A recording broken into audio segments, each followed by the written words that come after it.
Hey there, welcome to Shadow Archives. Just a heads up, there are a few ads between the 5 and 15-minute mark, then it's completely ad-free after that. I know many of you listen to these stories to relax or drift off to sleep. I hope you'll give this video a chance because I truly believe you won't find stories quite like these anywhere else. Before we begin, feel free to leave a comment and tell me where you're listening from tonight. And if you enjoy these stories, please like the video and subscribe to the channel. Now get comfortable, take a deep breath, and let's begin. It was the kind of flight that should have faded into obscurity the moment it landed. A routine commercial journey full of ordinary people with ordinary plans, leaving the sun-bleached coastline of Cyprus and heading toward the heart of Europe. On the morning of 14th August 2005, a Helios Airways Boeing 737 prepared for departure from Larnaca, Cyprus, bound for Prague, Czech Republic. There was nothing remarkable about the passengers boarding that plane. Families, couples, tourists, crew members doing their jobs. 121 people stepped inside, found their seats, buckled in, and trusted that the systems around them would work the way they always had. The aircraft taxied, lifted off, and climbed smoothly into the sky. From the outside, from the perspective of air traffic control and radar screens, everything looked completely normal. Inside the cockpit, however, something was already going wrong. Not long after reaching altitude, an alarm began sounding in the cockpit. To experienced pilots, alarms are not rare. Modern aircraft are full of them. Most are warnings that something needs attention, not signs of immediate danger. The pilots radioed the ground to ask for help identifying the problem. At first, their communication did not raise serious alarm. They asked technical questions. They described what they were seeing and hearing. But as the conversation continued, something felt off. The people on the ground noticed that the pilots sounded confused. Their responses were slow. They repeated questions. They struggled to follow instructions. It was subtle at first, the kind of thing that could be dismissed as stress or distraction. But it grew more obvious with each exchange. The pilots were not thinking clearly. Then the radio transmission stopped. The aircraft did not descend. It did not divert. It did not declare an emergency. Instead, it continued flying. Autopilot held its course, steady and indifferent. The plane reached cruising altitude and began moving across the sky without any further human input. Eventually, it reached a point where it started to circle, looping endlessly in the same area. Air traffic control tried to raise the aircraft. There was no response. Repeated calls went unanswered. At that point, concern turned into fear. This was no longer a technical issue. This was a silent plane full of people, flying without communication. Fighter jets were scrambled to intercept and visually inspect the aircraft. When they pulled alongside it, what they saw was deeply unsettling. Through the cockpit windows, the pilots were visible, slumped forward in their seats. They were not moving. Inside the cabin, there was no visible activity, no one waving, no signs of life. The realization was horrifying in its simplicity. Everyone on board appeared to be unconscious. As the fighters stayed alongside the aircraft, watching helplessly, something unexpected happened. A lone figure appeared in the cockpit. A flight attendant had entered and sat down at the controls. For a brief moment, there was hope. Someone was alive. Someone was trying. The fighter pilots attempted to communicate with him. They gestured. They radioed. But there was no response. The man at the controls did not acknowledge them. Whether he could hear them or not was impossible to know. Time continued to pass. The aircraft kept circling. Fuel, unlike autopilot, is not infinite. Eventually, one engine flamed out, then the other. Without power, the plane could no longer stay aloft. It began a slow, terrible descent, spiraling downward until it struck a hillside in Greece. No one survived. All 121 people on board were dead. What investigators uncovered afterward made the story even more disturbing, not because it was dramatic, but because it was so painfully ordinary. The aircraft's pressurization system had been turned off during maintenance before the flight. Engineers had been investigating a door seal issue and switched the system to manual. This was not unusual. What mattered was that it needed to be switched back on before flight. It was not. The pilots ran through their checklists 3 separate times, the procedures that should have caught the issue. Each time, the mistake went unnoticed. When the plane climbed, the cabin did not pressurize. Oxygen levels slowly dropped. At high altitude, the air becomes thin enough that the human brain begins to fail long before the body realizes it is in danger. The alarm that sounded in the cockpit was not a mysterious warning at all. It was a cabin altitude warning indicating that pressurization was failing. But in their confusion, the pilots misidentified it as a different alarm, one they were more familiar with, one related to takeoff configuration. By the time they radioed for help, they were already suffering from hypoxia, a lack of oxygen. Hypoxia is especially dangerous because it steals awareness before it steals consciousness. People feel lightheaded, confused, euphoric, slow. They do not always realize they are impaired. The pilots listened to advice from the ground, but they could not process it properly. When they were told to check the pressurization switch, the words did not connect. Their brains could no longer bridge cause and effect. Soon after, they lost consciousness entirely. The autopilot did what it was designed to do. It kept flying. The passengers never had a chance. Oxygen masks deploy automatically when cabin pressure drops, but only if the system is set correctly. In this case, they did not deploy in time. The cabin became a silent place filled with people who slowly slipped into unconsciousness, likely without understanding why they were feeling sleepy or strange. Some may have felt panic. Some may have felt calm. None of them could save themselves. Among the crew was a man named Andreas Prodromo. Andreas was not an ordinary flight attendant. Before joining Helios Airways, he had served in special forces. He was physically fit, disciplined, trained under pressure. He was also a licensed pilot, though not trained to fly a Boeing 737. He knew aircraft, but not this one. He knew aviation, but not the systems that now mattered most. On board that flight was also his girlfriend, another flight attendant. She was somewhere in the cabin, unconscious, just like everyone else. At some point, Andreas realized something was terribly wrong. He managed to stay conscious by using a portable oxygen bottle. These bottles are meant for short emergencies, not prolonged high-altitude exposure, but they gave him time. Enough time to understand that he was the only person awake on a plane full of silent bodies. He made his way through the cabin, past passengers who looked asleep but were not, past colleagues who were no longer responsive, past the woman he loved, knowing she was there, unable to help her. Evidence suggests that he brought the oxygen bottle into the cockpit and attempted to revive the pilots. He strapped the oxygen supply to them, likely hoping that fresh air might bring them back. But by then, the damage was done. The pilots had been without oxygen for too long. They were never going to wake up. Only after that did Andreas take the pilot's seat. Imagine that moment. Sitting in a cockpit you do not fully understand, surrounded by controls you were never trained to use, with fighter jets watching from outside, unable to hear you, nay, unable to help you. Below you, land and cities and people who have no idea what is circling above them.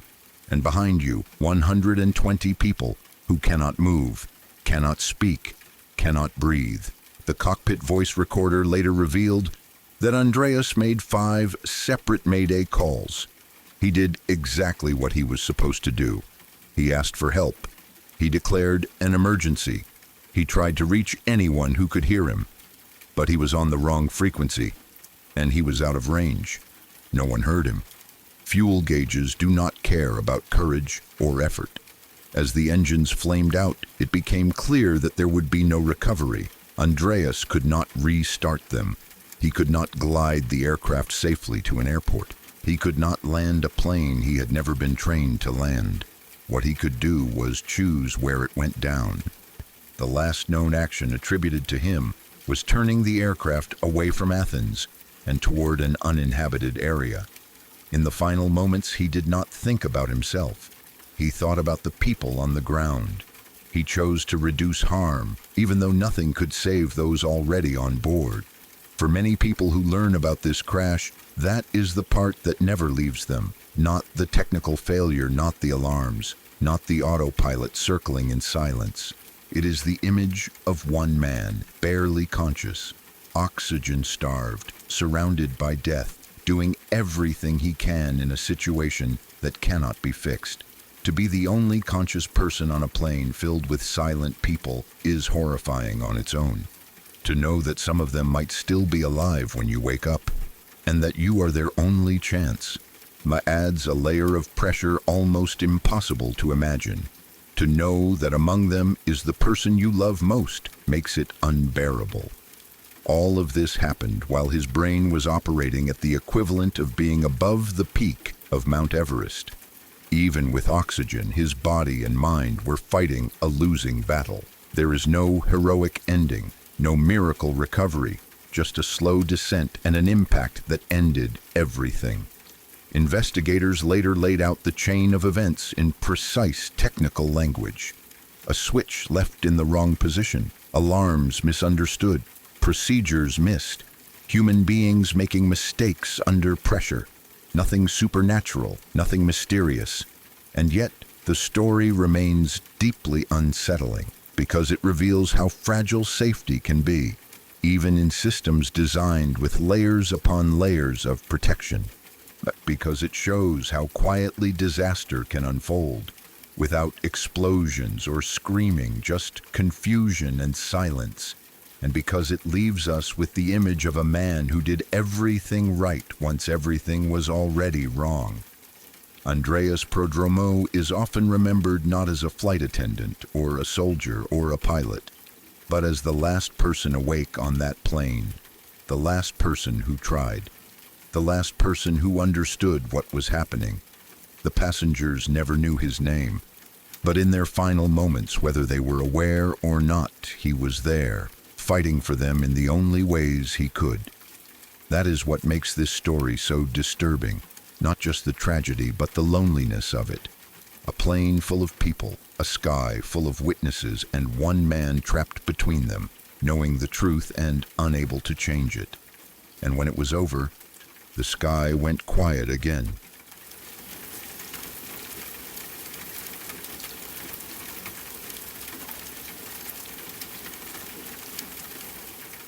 This story has been told in my family so many times that it almost feels like a warning that echoes backward through time. I don't remember it myself because I was just a baby then, sometime between 1982 and 1987. But I grew up hearing it, and the older I got, the more unsettling it became. What frightened me as an adult wasn't just what happened, but how close it came to ending very differently, and how ordinary it all seemed at the time. My parents were living in Miami, Florida. They had just moved into a new place, still getting settled, still figuring out the neighborhood. This was before cell phones, before security cameras on every door, before people were constantly on alert. Back then, a knock on the door didn't automatically mean danger. Sometimes it meant a neighbor. Sometimes it meant a salesman. Sometimes it meant nothing more than a minor interruption to the day. One afternoon, my mom was home alone with me. I was an infant, probably asleep or lying somewhere nearby, completely unaware of the world outside our front door. There was a knock. My mom answered it, expecting nothing unusual. Standing there was a man she had never seen before. He was polite, calm, well-spoken. He introduced himself and immediately gave a reason for being there. He told her that my dad had spoken to him and asked him to stop by to talk to her. about enrolling in health insurance. On the surface, it sounded reasonable. People went door to door for things like that back then. Insurance, utilities, services, it wasn't unheard of. But something was wrong. The first thing my mom noticed was what he was carrying. He didn't have a briefcase. He didn't have paperwork tucked under his arm. Instead, he was holding what looked like a violin case, or possibly a guitar case. Something long and narrow. That alone didn't prove anything, but it immediately felt off. Why would an insurance representative show up like that? Still, my mom listened. Then he made his mistake. He referred to her by name, but not her full name. He called her Mary, which was her nickname. Not something strangers used, not something anyone would guess. What made it even stranger was that she was wearing a gold chain necklace with her nickname on it. The name was visible. Anyone standing there could read it. That detail hit her immediately. She knew two things for certain. First, if my dad had arranged anything like this, he would have told her. He wouldn't have sent someone to the house without mentioning it. Second, this man didn't know her. He was reading her name off her necklace and pretending familiarity. That realization flipped a switch in her mind. She didn't panic outwardly. She didn't scream or slam the door. She stayed calm, which may have saved her life. She told the man that he must have the wrong address and that she wasn't interested. She didn't invite him inside. She didn't step closer. She didn't ask follow-up questions. The man didn't leave right away. Instead, he asked if he could borrow the phone.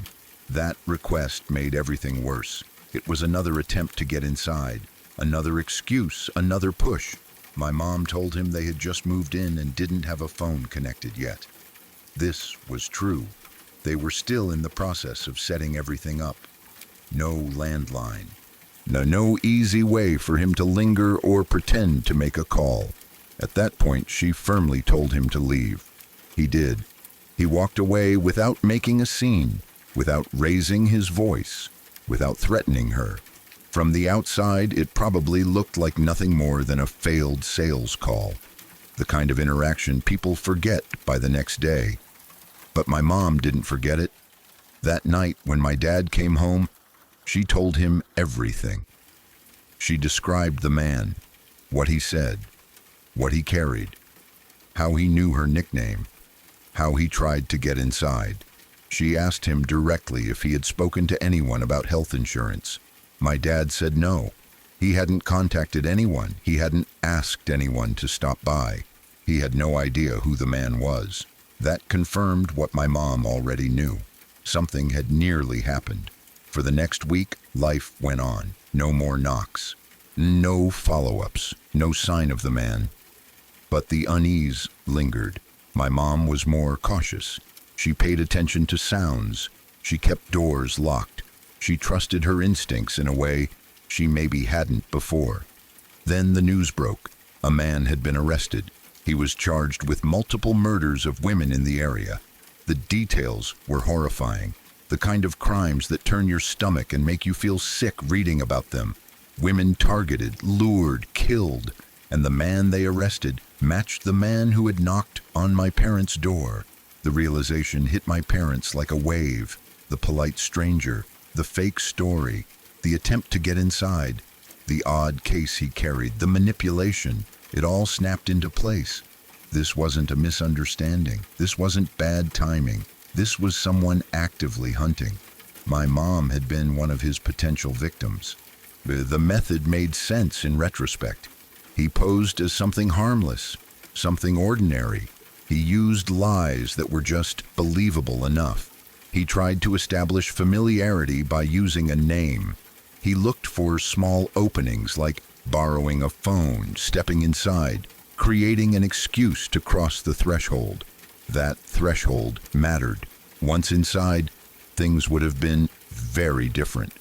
What haunts me most about this story is how close it came to going wrong. There was no dramatic chase, no last-second rescue, no weapon pulled out in the doorway. It all came down to a few quiet observations and decisions. a mother noticing a case that didn't belong, a nickname that didn't add up, a refusal to let a stranger inside. If she had been more trusting, more polite, more worried about seeming rude, the outcome could have been catastrophic. If she had let him use the phone, if she had stepped aside, if she had ignored the feeling in her gut. And I was there, a baby, completely helpless, unaware, dependent on her instincts. When I think about it now, it sends a cold feeling through me, not because of the violence itself, but because of how invisible the danger was. From the outside, he wasn't a monster. He wasn't acting erratic. He wasn't threatening. He was calm, composed, and patient. The kind of person people are taught to trust. That is what makes it terrifying. The fact that a serial killer could look like just another man at the door. That the moment separating life and death could be as small as whether someone says yes or no to a request that seems harmless. After his arrest, everything made more sense, but nothing felt better. There was no relief in knowing the truth, only a heavy awareness of how fragile safety really is. My mom never forgot that encounter. It stayed with her, shaping how she moved through the world. She became more cautious, more attentive. She trusted her instincts without apologizing for them. She taught me later in life to do the same.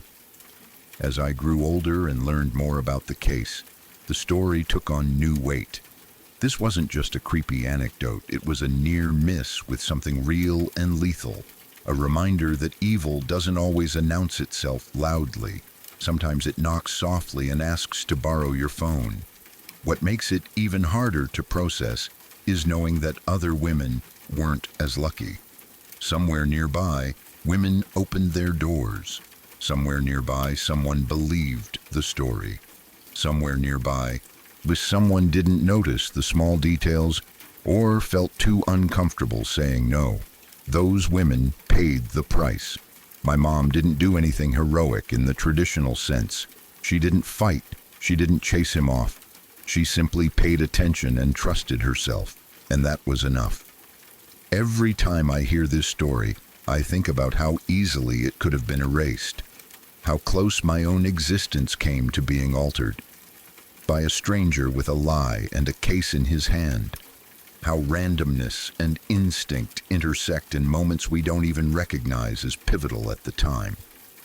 Miami in the 1980s was a place of heat, noise, movement, and growth. Crime existed, but it wasn't always visible. People lived their lives. Families moved into new homes. Mothers answered doors with babies inside. And sometimes, danger stood right on the other side of the frame. This story doesn't end with justice in a satisfying way. Yes, he was caught. Yes, he was charged. But that doesn't undo what he did. It doesn't erase the women who died. It doesn't make the knock on the door feel any less chilling in hindsight. What remains is the knowledge that survival sometimes comes down to small, quiet choices, to noticing what doesn't fit, to listening to discomfort instead of dismissing it. That knock on the door lasted only a few minutes. The impact has lasted a lifetime.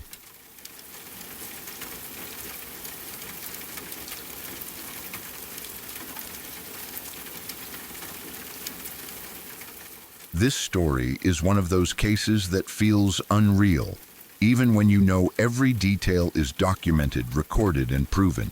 It isn't frightening because of mystery or the unknown. It's frightening because of how calculated it was, how calmly it unfolded, and how close it came to ending in murder without a single moment of hesitation from the person who planned it. Dalia D'Ippolito married a man who was on parole. From the beginning, the relationship was unstable, but not in a dramatic, explosive way that draws immediate attention. It was quieter, more insidious. She didn't just argue with him or threaten him outright. Instead, she repeatedly tried to put him back in prison, not because he had committed new crimes, but because she wanted him removed from her life, while still keeping control over everything he owned. On multiple occasions, she attempted to get him arrested. One of the most disturbing attempts involved hiding drugs in his cigarette pack. If police had found them and believed they belonged to him, it would have violated his parole immediately. He would have been sent back to prison, likely for years, with little ability to defend himself. What saved him that time was not luck, but suspicion. The police thought the hiding place was strange. It didn't match the behavior of someone trying to conceal drugs for personal use. When he insisted he was being framed, they believed him. That belief may have been the first crack in a plan that otherwise might have succeeded, but Dahlia didn't stop. She shifted tactics. At some point, she convinced him to sign over ownership of his house to her. The story she used was manipulative and cruel. Now, she allegedly had an ex-boyfriend call him and tell him that transferring ownership would shorten his parole. That detail alone shows how deeply calculated this was. She wasn't acting on impulse. She was orchestrating multiple people, feeding them lies, and exploiting a man's fear of prison to strip him of his property. Once she had the house, everything changed. With the asset secured, she moved to the final stage of her plan. She contacted another ex-boyfriend and asked him to arrange the murder of her husband. She didn't hint. She didn't test the waters. She directly asked him to hire a hitman. She spoke about it as if she were arranging a service, not ending a human life. That ex-boyfriend did something that, without exaggeration, saved a life. He went to the police. Had he not done that, there is a very real chance this story would have ended with a dead man and a woman pretending to grieve at his funeral. Instead, law enforcement stepped in and decided to document everything. Police informed the husband that his wife had tried to have him killed. Imagine what that moment must have been like. To be told that the person you live with, sleep next to, and trust has been actively planning your death, not in anger, not in the heat of a fight, but calmly, methodically, and persistently. Law enforcement then set up a sting. An undercover officer posed as a hitman. He met Dahlia in a parking lot. The entire conversation was recorded on video. There was no coercion, no confusion, no trickery. She believed she was speaking to a real killer. She talked openly about wanting her husband dead. She discussed payment. She showed no hesitation. She did not express fear, guilt, or doubt. She spoke as someone who believed she was solving a problem. Someone who believed this was the cleanest outcome. The footage is chilling not because she looks angry, but because she looks calm. After this meeting, police decided to move in for the arrest, but not before confronting her with the reality she believed she had created. While Dahlia was at the gym, police staged her house as a crime scene. They removed her husband from the home. They placed caution tape outside. Patrol cars were parked visibly. Everything was designed to look real. When she returned from the gym, she walked into what she believed was the aftermath of her plan succeeding. Police told her that her husband was dead. Her reaction was filmed. She began crying, wailing, begging to see him. So she asked questions. She clutched at officers. To an outside observer, it looked like grief. But knowing what had already been recorded makes the scene deeply disturbing. This was not shock. This was performance. Every tear was false. Every cry was rehearsed. She was reacting to success. She was then taken to the police station. That is where the illusion ended. Police revealed that her husband was alive. They told her the hitman was an undercover officer. They told her everything had been recorded. At that moment, there was no misunderstanding left to cling to, no alternative explanation, no room for denial. And yet, denial is exactly what followed. She was arrested and charged. The case went to trial. The evidence was overwhelming. Video recordings, audio recordings, witness testimony. There was no ambiguity about her intent. She was convicted. But even after conviction, the story did not end. While in prison, she called her husband. And this is where the psychological horror of the case deepens even further. She began gaslighting him. She told him she was being framed. She said the police had set her up. She claimed the entire thing was not real. When he told her that he had personally seen the video of her asking a hitman to kill him, she responded by saying that she had seen those videos too, and that they were not true, not misinterpreted, not taken out of context, not misunderstood, not true. This is a level of manipulation that is difficult to comprehend. To look someone in the eye, even over a phone, and deny reality so completely that you insist recorded evidence of your own voice is fake. To try to overwrite another person's memory and perception after attempting to have them murdered. It is gaslighting in its purest form. If the ex-boyfriend had not gone to the police, this story would not be a cautionary tale. It would be a murder case. There would be no undercover videos, no sting, no dramatic reveal, just a dead man and a woman who would have cried convincingly enough to avoid suspicion. That is what makes this story so disturbing. Not just that she wanted him dead, but how close she came. How many steps she successfully completed. How many systems she exploited. How easily she almost won. And then there is the husband. It is impossible to fully understand what it would feel like to be in his position. To realize that your partner actively worked to destroy your life from every angle. Tried to send you back to prison, and took your house, planned your death, and then, when caught, tried to convince you that none of it happened.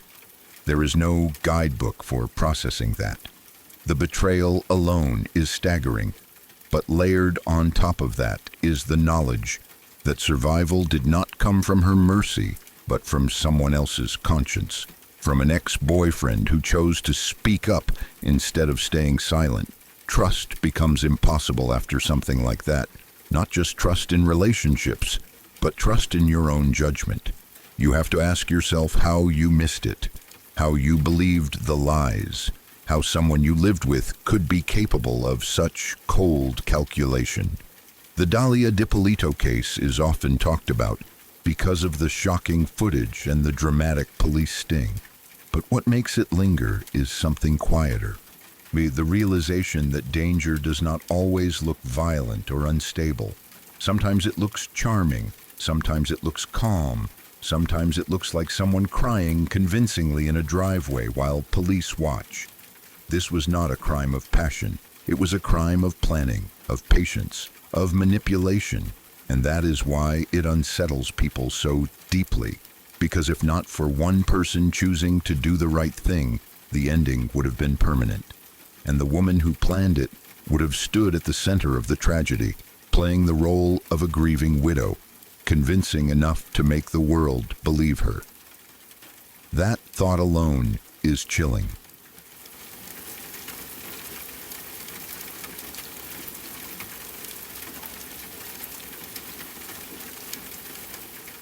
In the summer of 1945, the USS Indianapolis was given a mission so secret that most of the crew had no idea what they were transporting. The ship delivered critical components of the atomic bomb that would later be dropped on Hiroshima. The delivery itself went smoothly. The ship reached its destination, unloaded its cargo, and departed. There was no celebration, no announcement, no recognition. The mission was completed quietly, and the ship moved on to its next assignment. Because of the extreme secrecy of that mission, the Indianapolis was not required to follow the same strict reporting schedule as other ships.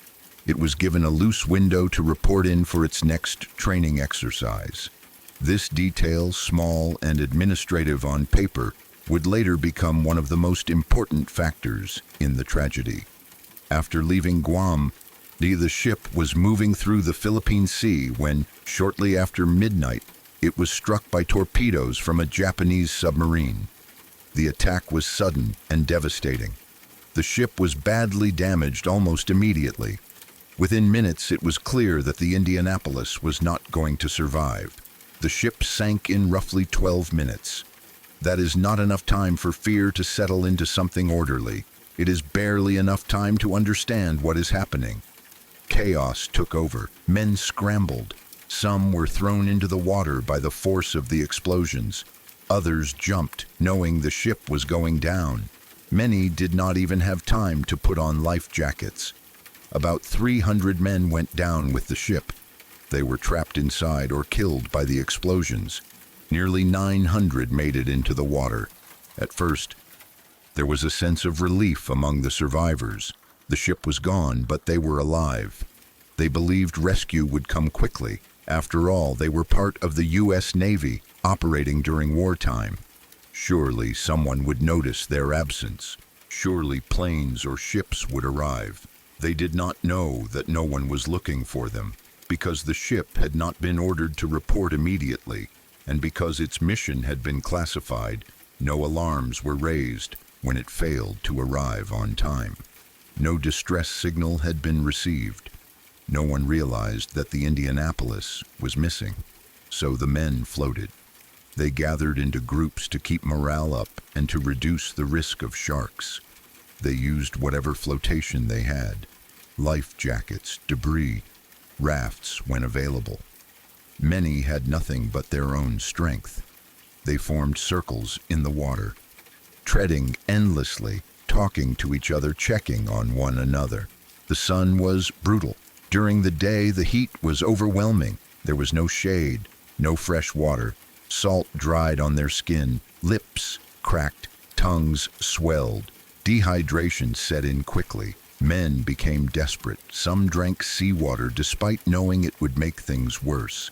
Thirst can overpower reason when it becomes severe enough. At night, the temperature dropped. The same water that felt almost boiling during the day became cold enough to pull heat from their bodies. Men shivered uncontrollably. Hypothermia crept in, especially for those already weakened by dehydration and exhaustion. To protect themselves from the sun, some men smeared oil from the ship across their skin. It offered limited relief from sunburn, but it came at a cost. The oil irritated their skin. It burned. Combined with salt water and sunburn, it caused painful rashes and sores.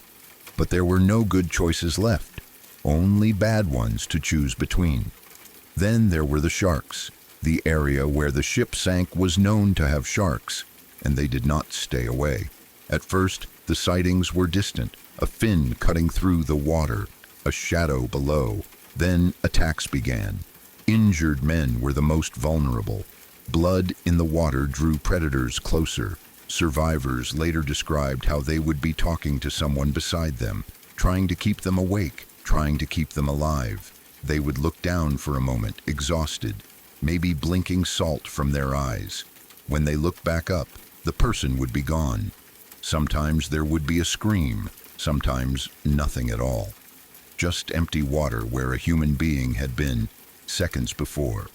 Flotation devices began to fail. Life jackets became waterlogged and heavy. Arms grew weak. Men who could no longer tread water simply slipped under. There was no strength left to save them. Others drifted away silently, separated from their groups, alone in the open ocean. As the hours turned into days, minds began to break. Hallucinations set in. Men saw ships that were not there. They believed clouds were islands. They imagined rescue planes overhead. Some thought the water was fresh. Some thought they were already home. Delusions caused men to swim away from groups, convinced safety was just out of reach. Those who tried to stop them often failed. You cannot restrain someone indefinitely while treading water yourself. Many watched friends swim off, begging them to stay, knowing they would never be seen again. Of the nearly 1,200 men aboard the USS Indianapolis, roughly 900 entered the water alive. Only 316 were rescued. Around 600 drowned, died of exposure, were killed by sharks, or simply vanished beneath the surface.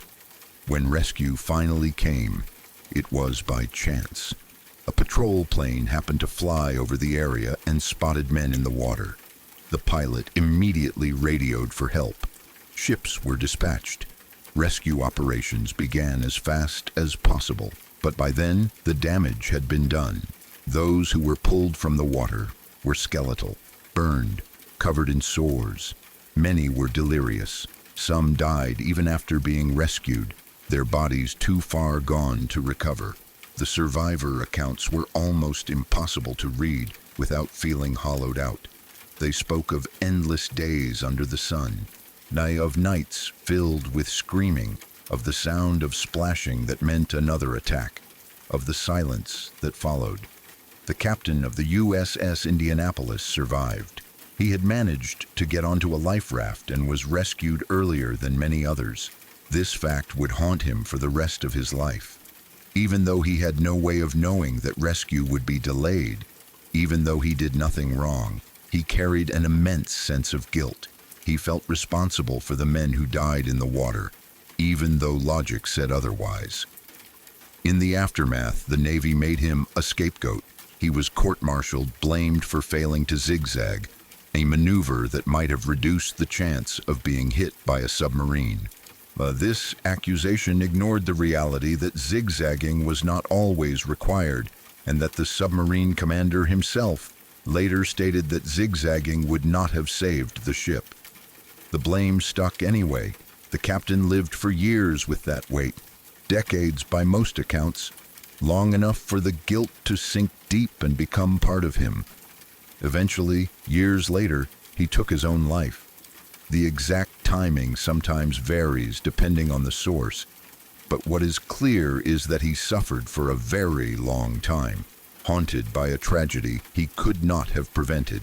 It is important to be clear about one thing. He did not abandon his crew. He did not act out of cowardice. He followed protocol under circumstances that no one expected to become catastrophic.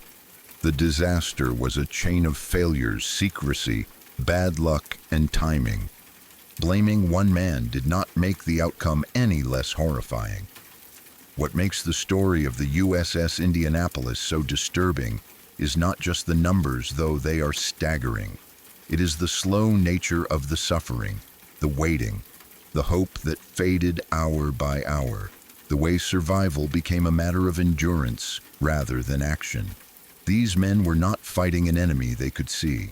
They were fighting the sun, the water, their own bodies, and time itself.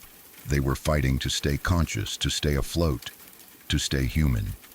The ocean did not care who they were or what they had done. It did not care that they had just completed one of the most important missions of the war. It did not care about bravery or duty. It simply took what it could, slowly, relentlessly.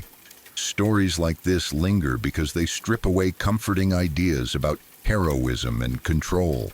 There is no grand victory in the water, no speeches, just men trying to survive one more minute, then one more hour, then one more night.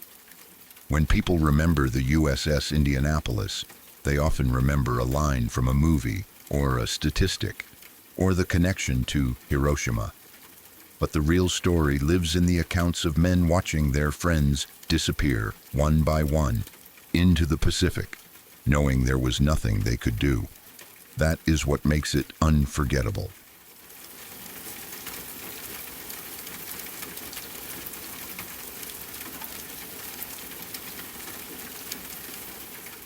This is one of those stories that sounds almost unreal when you first hear it, like something pulled from a movie or an urban legend. But the longer you sit with it, the more disturbing it becomes. Not because of gore or mystery, but because of how personal it is, how close it came to something irreversible, and how completely it shattered a sense of safety that could never be rebuilt. A friend of mine told me this story about her childhood. She grew up in a heavily forested area, the kind of place where trees press in close around the house, and the world feels very quiet at night. There were no streetlights cutting through the darkness, no nearby neighbors you could see from the window, no constant hum of traffic, just woods, dense, dark, endless woods. During the day, it was peaceful. The forest felt protective, almost comforting. But at night, especially in winter, it became something else entirely. The darkness was thick. Snow absorbed sound. You could stand outside and feel like the world had stopped breathing. One night when she was still a child, she woke up suddenly, not from a nightmare, not because of a noise she could identify, but from that strange instinctive jolt people sometimes get. The feeling that something is wrong before your brain understands why. Her room was dark, lit only faintly by moonlight reflecting off the snow outside. As her eyes adjusted, she realized she wasn't alone. Someone was outside her window, not standing back in the shadows, not partially hidden. This person had their face and hands pressed directly against the glass, looking in at her, fingers splayed, face close enough that she could make out features. The glass fogged slightly from their breath. It wasn't a silhouette, it wasn't a shape. It was a person. For a moment, her brain refused to process it. That kind of thing simply does not belong in a child's bedroom window in the middle of the night. The mind tries to protect itself by insisting it must be mistaken, a reflection, a trick of the light, anything else. Then the figure moved slightly. That was when she screamed. She didn't scream words. She screamed pure fear, a raw, instinctive sound ripped out of her before she even thought to call for help. The sound filled the house, sharp and panicked, the kind of scream that pulls adults out of sleep instantly. Her dad was up and moving before she could even process what was happening. He burst into her room, heart pounding, asking what was wrong. She could barely speak. She pointed at the window.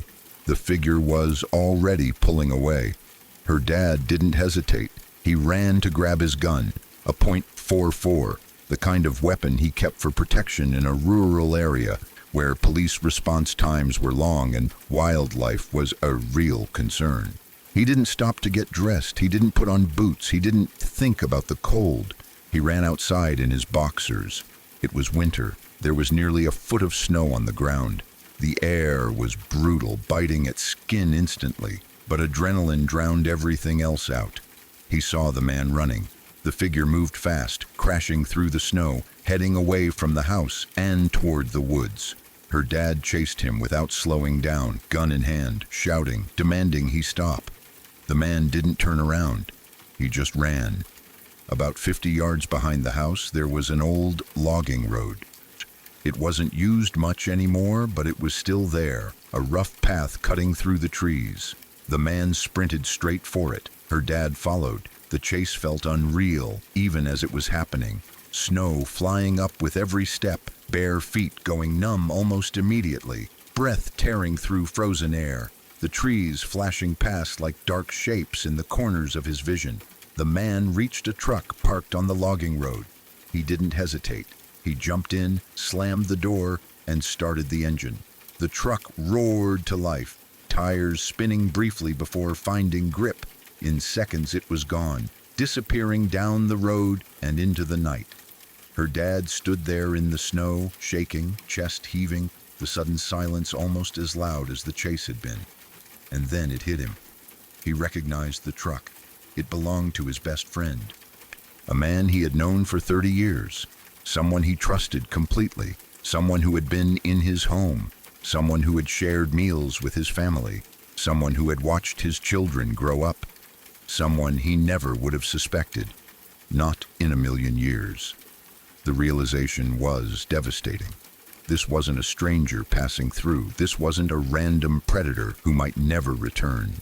This was someone woven into their lives, someone who knew the house, knew the layout, knew where her bedroom was, knew when lights were usually off, knew when people were asleep.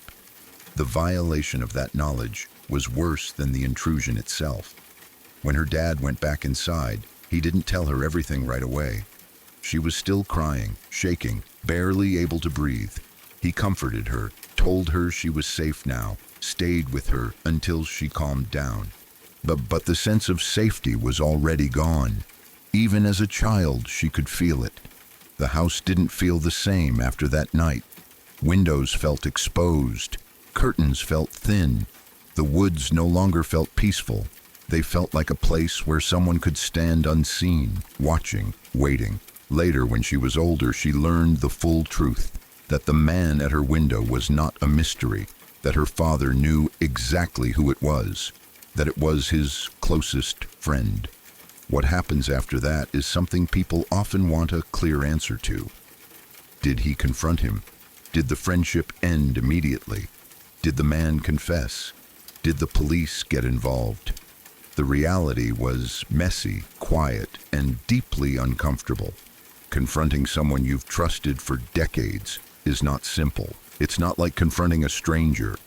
It means facing the fact that you were wrong about someone on a fundamental level. It means questioning every memory, every conversation, every moment you let your guard down. There was no clean resolution, no dramatic arrest, no courtroom confession. The friendship ended, yes, but even that felt inadequate. How do you process something like that? How do you explain it to yourself, let alone to a child? For her, growing up with that knowledge was its own kind of trauma. The image of hands and a face pressed against the glass never left her. Neither did the understanding that danger does not always come from the outside. Sometimes it comes from people you already trust. The woods never felt the same again. Even years later, even as an adult, she said she struggled to sleep with windows uncovered. Any sound outside at night made her heart race. Snowy nights were the worst because they reminded her of that silence, that stillness, that sense of being watched. What makes this story so unsettling isn't just the act itself, but the implications. The man didn't break in, he didn't attack, he didn't speak, he watched. He chose a moment of vulnerability, a sleeping child alone in her room, and stood there long enough for her to wake up and see him. That kind of behavior isn't impulsive, it's deliberate, and knowing that it came from someone so close makes it even more disturbing. This wasn't a case of a random predator passing through the area. This was someone embedded in their lives, someone who likely felt entitled in some way, someone who crossed a line that can never be uncrossed. Her dad never forgave himself, even though he had done nothing wrong, even though there was no way he could have known. Guilt settled in anyway. Parents often blamed themselves for dangers they couldn't have predicted. The fact that he had brought this man into his family's life haunted him. Running barefoot through snow with a gun in his hand was easy compared to living with that knowledge. The story spread quietly through the family, not as a warning meant to scare, but as a reminder that instincts matter, that fear isn't always irrational, that trust should never be blind. For her, the moment at the window marked the end of childhood innocence in a way nothing else could. It wasn't just fear of the dark, it was fear of familiarity, fear of betrayal, fear that the people who smile at you might be capable of things you can't imagine, even now. When she talks about it, there's a pause when she gets to the end. Not because she's trying to be dramatic, but because there's nothing satisfying to say. No lesson that makes it easier, no justice that makes it right.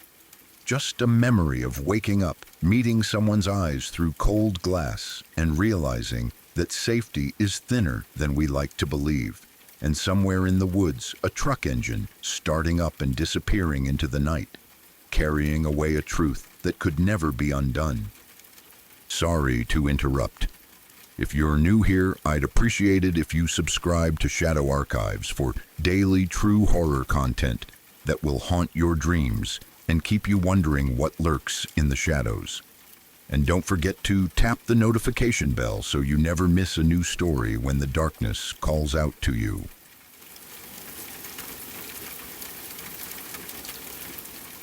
I still struggle to talk about this story, even years later, because it never feels like it belongs in the past. It feels unfinished, like something that never really ended, only stopped moving. The kind of thing that sits quietly in your mind and then suddenly comes back when you least expect it. He was someone I knew, a friend, at least at one point. From the outside, he was intense, but not immediately terrifying. He had anger issues, sure, but a lot of people do. What made him different was how unpredictable he was. His moods shifted fast. One moment he could be calm, even gentle, and the next he would be boiling with rage over something small. Looking back, it's painfully clear that he had serious mental health problems that were never diagnosed or treated. At the time, though, it was easier to explain it away. Stress, alcohol, bad temper. Everyone makes excuses when they don't want to believe how bad something really is. He was dating a woman who became the real victim of this story. She was kind, social, and open in a way that made people feel comfortable around her. She worked hard, had friends, and was trying to build a normal life. From the outside, their relationship already felt unbalanced. He was jealous, controlling, and emotionally volatile. She walked on eggshells around him, always trying to calm him down, always trying to avoid setting him off. One night, everything exploded. They were outside a bar when they got into a fight. It wasn't a quiet argument. It was loud and ugly. People noticed. Voices were raised. There was swearing, accusations, raw anger spilling out in public. Then, suddenly, he smashed a beer bottle. The sound was sharp and violent, glass shattering against the ground.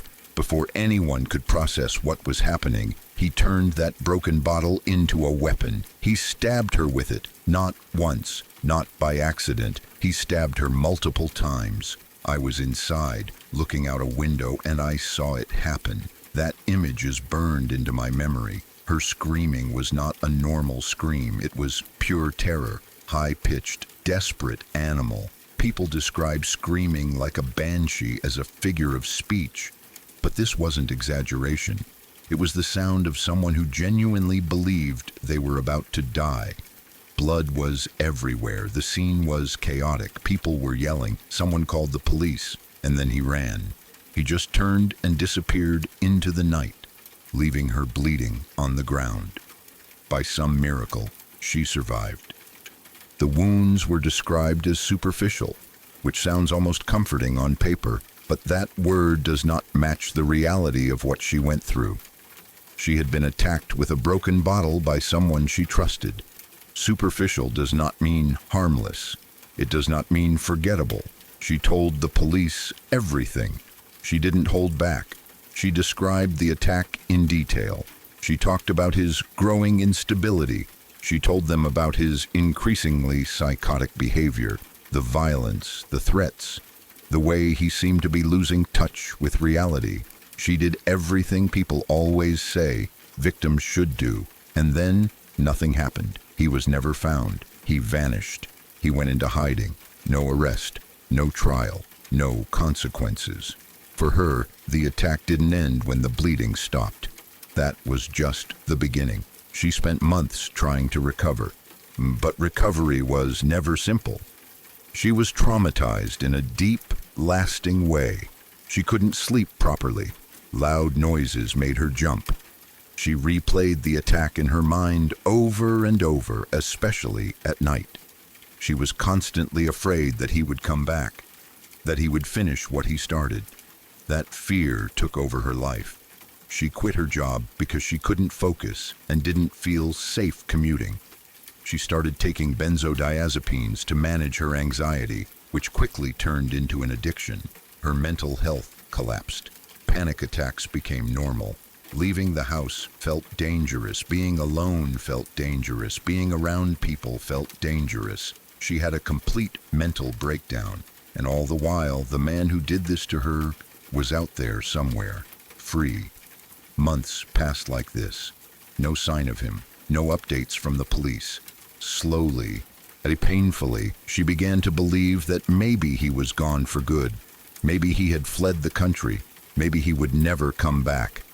Then one day, out of nowhere, she saw him again. He approached her on the street, just like that. No warning, no police, no protection. He walked up to her and started begging her to take him back. He apologized. He cried. He said he was sorry. He said he loved her. He said he had changed. Everything he said was straight out of the abuser's script. She didn't listen. She ran. She got away and called the police immediately. Again. She told them he was back, that he had approached her, that she was terrified, that he was dangerous. This time, they restarted their search. 2 days later, before anything could be done, he broke into her apartment. He knew where she lived. He came prepared. He attacked her with a baseball bat. This time, there was no screaming outside a bar, no crowd, no witnesses at a distance, just a confined space and overwhelming violence. He smashed her head in with the bat. The intent was clear. This was not rage in the heat of the moment. This was an attempt to kill her. She survived again. That fact still feels unreal to write. The injuries were catastrophic. Head trauma, long-term damage. She would never be the same person again. The psychological damage layered on top of the physical was almost impossible to measure. Whatever small sense of safety she had rebuilt was completely destroyed. Only after this attack did the system fully respond. A manhunt followed. Weeks went by. Eventually, he was found. He was dead. He had taken his own life in the Upper West Side. That was how his story ended. Not in a courtroom, not in a prison cell, not with accountability or justice. Just another violent act, even if this time the violence was directed inward. For many people, that might sound like closure. For her, it wasn't. The fear didn't disappear overnight. Trauma does not work that way. Even knowing he was dead, she still jumped at footsteps behind her.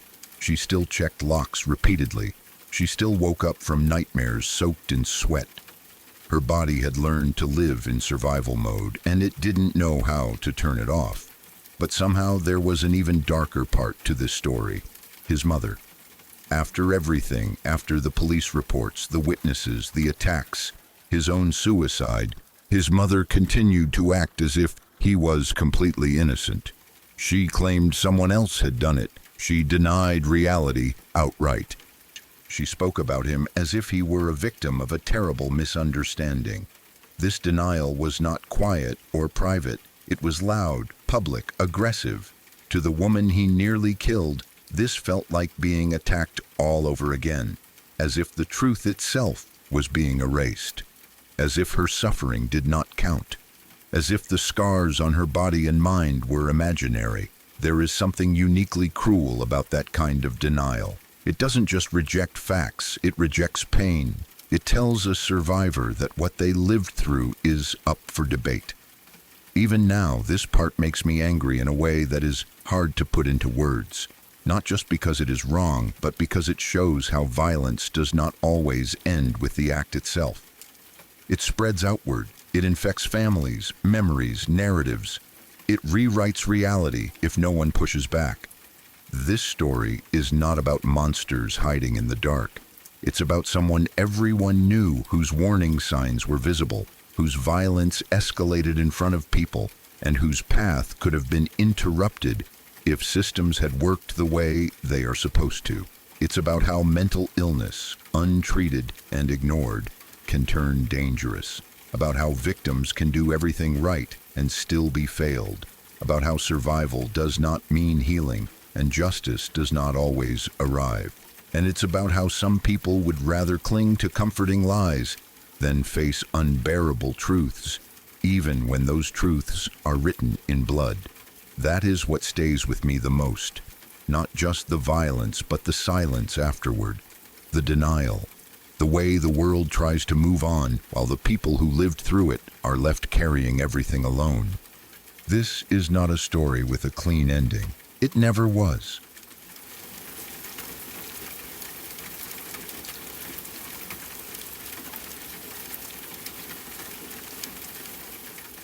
Brianna Lopez was born on February 14, 2002, a Valentine's Day baby.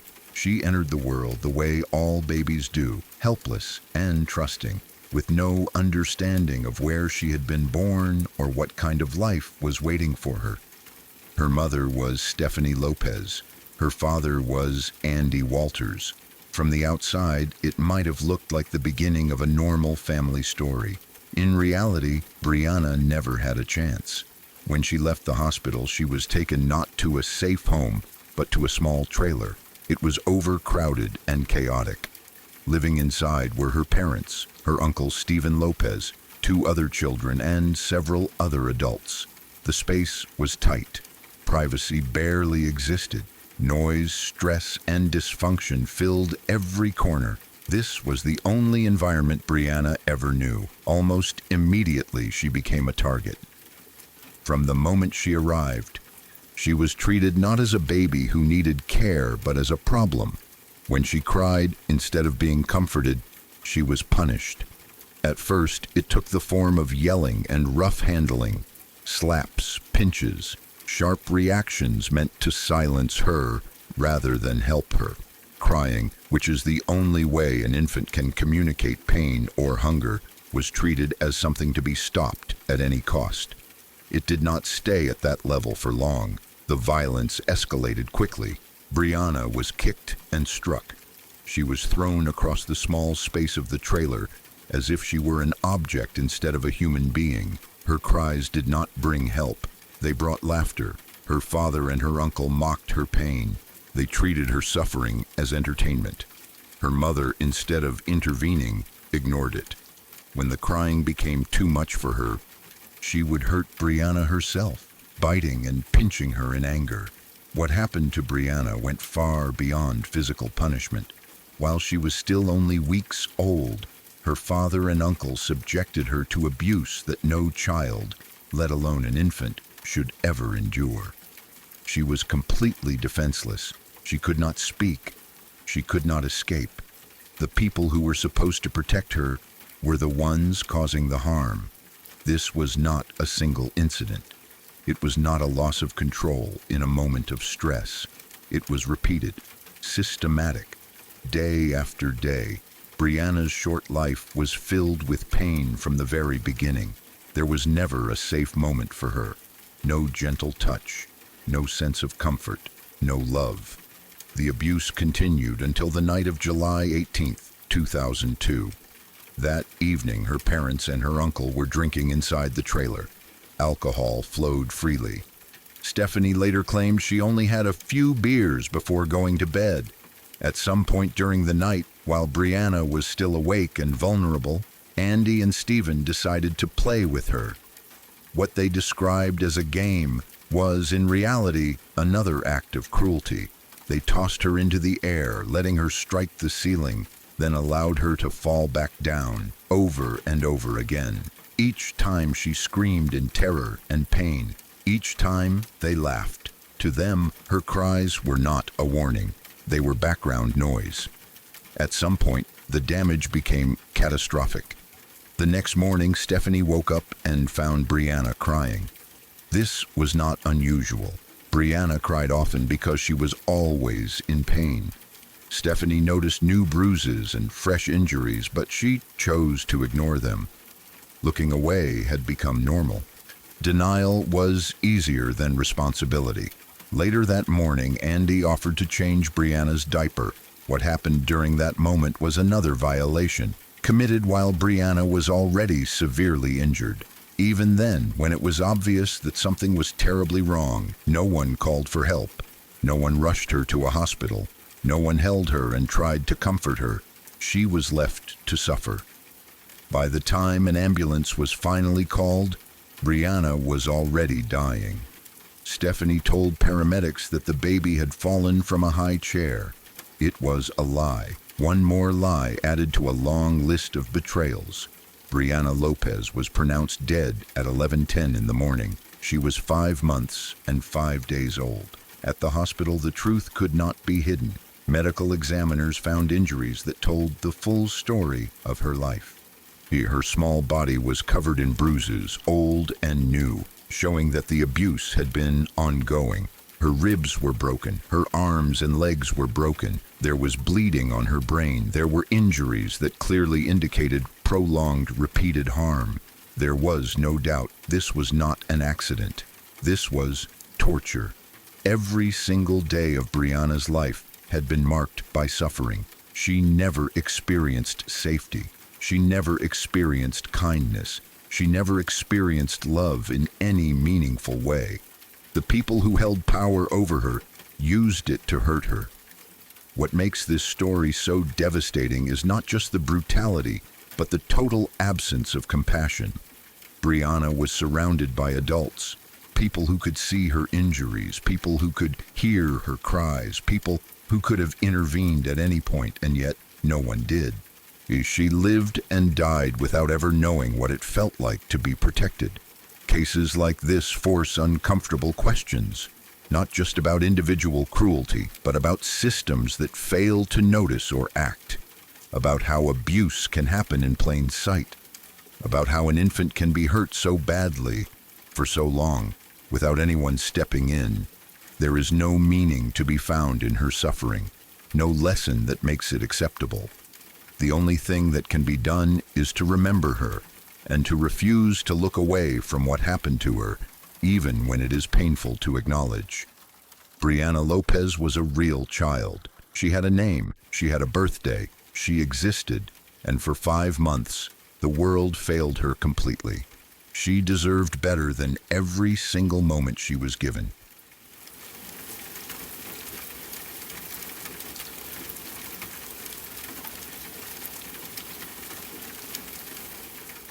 In 1986, a young man named Daniel LaPlante became fixated on a girl named Annie. At first, there was nothing about it that seemed especially alarming from the outside. Obsession rarely announces itself loudly in the beginning. It often hides behind gestures that look like interest, curiosity, or affection. But from the very start, this was never normal attention. It was something darker, something that fed on control and proximity. Annie was living in a fragile situation already. Her mother had died of cancer not long before LaPlante entered her life. The loss had left a deep wound in the family. The house was quieter than it used to be. Grief sat in every room. It was just Annie, her sister, and their father trying to rebuild some sense of normal life without the person who had held it together. That vulnerability mattered. It created cracks, and LaPlante found them. He began by calling their house. He would ask for Annie and pretend to be a boy from the neighborhood. His voice sounded friendly, harmless, familiar enough not to raise alarms.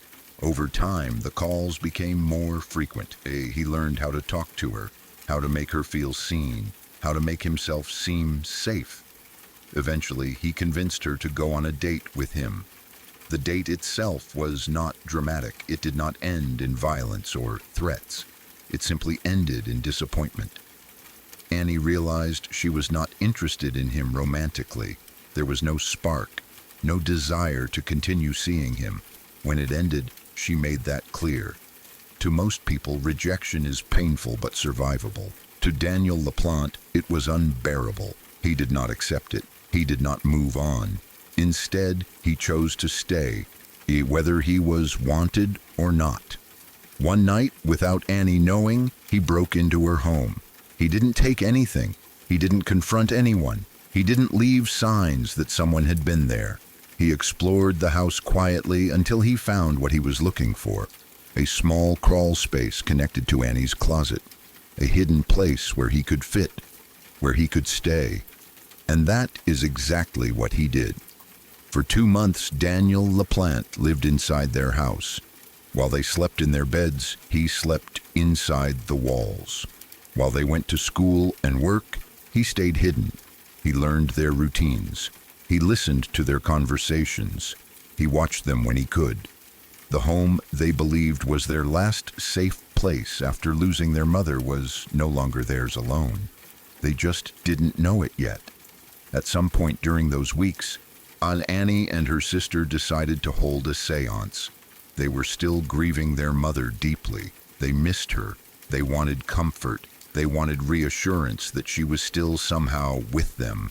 To them, the idea of communicating with her spirit felt hopeful, even healing.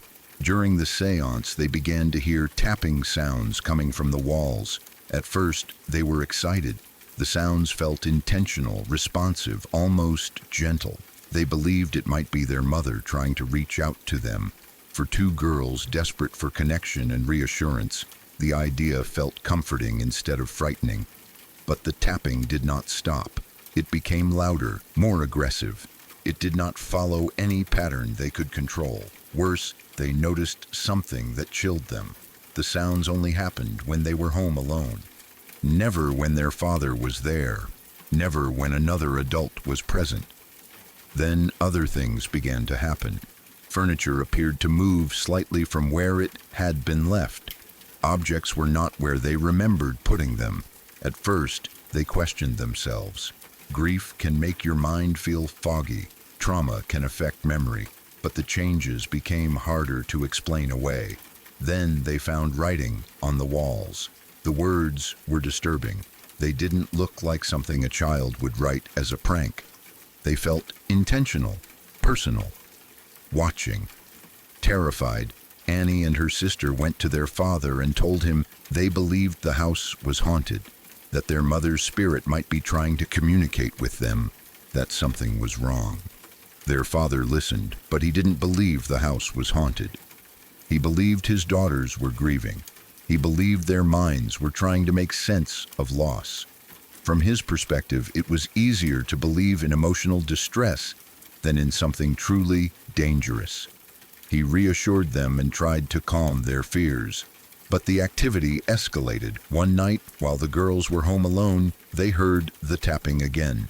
This time, it was coming from Annie's closet. Their fear spiked instantly. The closet was not a wall, it was a physical space.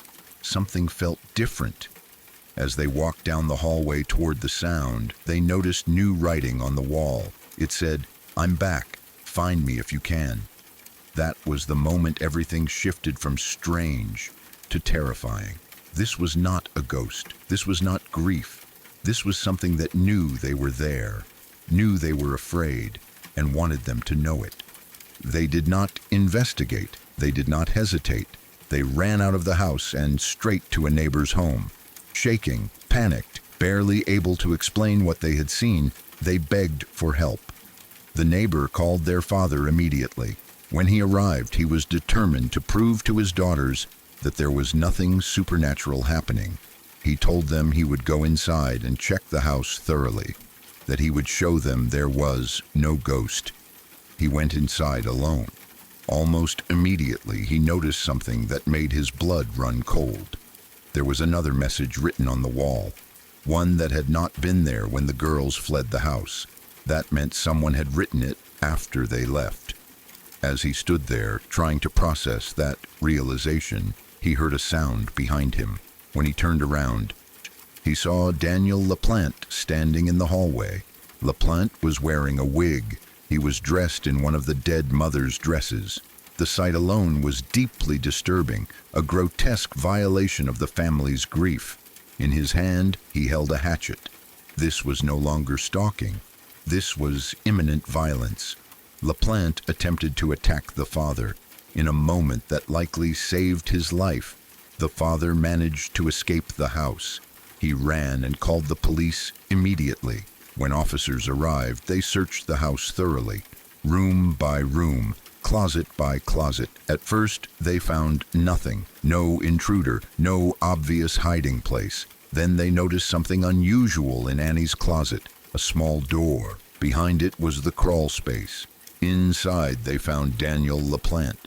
He had been living there, watching, waiting, manipulating the family's grief and fear for his own twisted sense of control. The tapping sounds, the moving objects, the writing on the walls, the seance that turned into terror. None of it was supernatural. It was all him. The idea of someone secretly living inside your home is disturbing on a level that is hard to fully explain. A house is supposed to be a boundary between you and the world. It is where you let your guard down, where you sleep, where you cry, where you believe you are unseen and safe. LaPlante violated that completely. He turned a place of refuge into a hunting ground. What makes this story especially horrifying is how long it went on without being discovered. Not because anyone was careless, but because the human mind does not want to believe something like this is possible. People look for comforting explanations. Grief, stress, imagination, ghosts even. Anything that feels less threatening than the truth. This case forces you to confront how thin the line between safety and danger really is, how easily trust and routine can be exploited, how someone can be physically close to you for weeks or months without you ever knowing. The thought that someone could be watching you from inside your own walls, listening to your private moments, waiting for the right time to reveal themselves, is deeply unsettling. It strips away the illusion that danger always comes from outside. Sometimes it is already inside, quiet, patient, and wearing a smile until it doesn't have to anymore. That idea alone is enough to make it hard to sleep.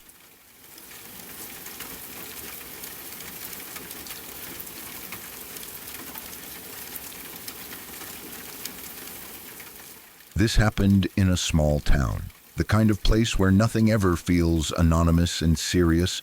Violence feels almost unreal when it happens. People knew their names. People knew their history, or at least pieces of it. That made what happened even harder to process, because it wasn't a story from the news or something far away. It was local. It was familiar. It happened on an ordinary summer day when everything was supposed to feel calm. The man was older, someone who had lived in town for years. He and his wife were in the middle of a divorce that had been going on for a while.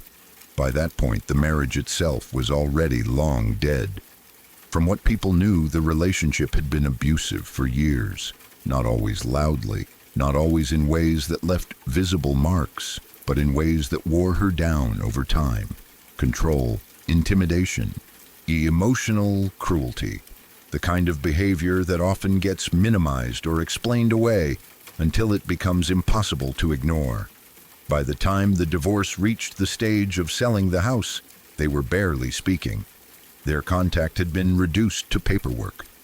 Signatures, legal formalities. The house itself had become the last thing tying them together. Once it was sold, there would be nothing left forcing them into the same space. That was the plan, at least. She came to the house with her daughter to finalize the paperwork. This wasn't meant to be a confrontation. It wasn't meant to be emotional. Just another step in closing a chapter and moving on. People later said she seemed focused, ready to get it over with. She wanted it done. She wanted out. What she didn't know was that he had already made his decision. He had planned it. When she and her daughter entered the house, things appeared normal on the surface. No immediate shouting, no warning signs that something terrible was about to happen. At some point, he excused himself and went into the back room. There was nothing unusual about that. No one followed him. No one suspected anything. That was when he grabbed the shotgun. He came back and shot her in front of her daughter. There is no way to soften that reality, no way to make it less brutal. One moment they were there to sign papers. The next, her life was gone, ended deliberately, violently, and without mercy. Her daughter saw it happen. That fact alone is almost unbearable to think about. A child watching her mother be killed in a place that should have been safe by someone who once claimed to love her. The daughter did not freeze. She did not collapse. Somehow, through shock and terror, she ran. She got out of the house and called the police immediately. That instinct probably saved her life. Inside the house, after killing his wife, the man turned the gun on himself and ended his own life. By the time police arrived, it was already over. 2 lives were gone. One destroyed in an instant. Another ended by his own hand, and a third, the daughter's, permanently altered. There was no arrest, no trial, no long investigation to follow. Just a scene to process and a town trying to understand how something like this could happen in the middle of an ordinary day. News spread quickly, as it always does in small places. People talked in hushed voices, rumors mixed with facts. Some people said they weren't surprised, that they had always known he was dangerous. The others said they never would have guessed he was capable of something like that. Both reactions existed at the same time. The timing made it worse. It was summer, bright daylight, the kind of day when kids are out, People are working in their yards, windows are open. There was nothing dark or stormy about it. No atmosphere that felt appropriate for tragedy. It just happened, brutally and suddenly, against a backdrop of normal life. What stayed with people the most was not just the violence, but the planning. This wasn't a fight that spiraled out of control in the heat of the moment. This was a man who knew she was coming, who anticipated the meeting, who prepared for it. He waited until she was inside, until she felt safe enough to focus on paperwork, and then he acted. It forced people to confront an uncomfortable truth about domestic abuse, that leaving is often the most dangerous moment, that paperwork, court dates, and final meetings can be flashpoints, that abusers do not always lash out randomly. Sometimes they wait until the moment they feel they are losing control completely. The daughter became the quiet center of the town's grief. People spoke about her in lowered tones, about how young she was, about what she had seen, about how no one should ever have to carry something like that. There were fundraisers, offers of support, kind words that could never be enough. But no amount of community support can erase an image like that from a person's mind. What makes stories like this so haunting is how ordinary they begin. A divorce, a house sale, a final signature. These are things that happen every day, everywhere.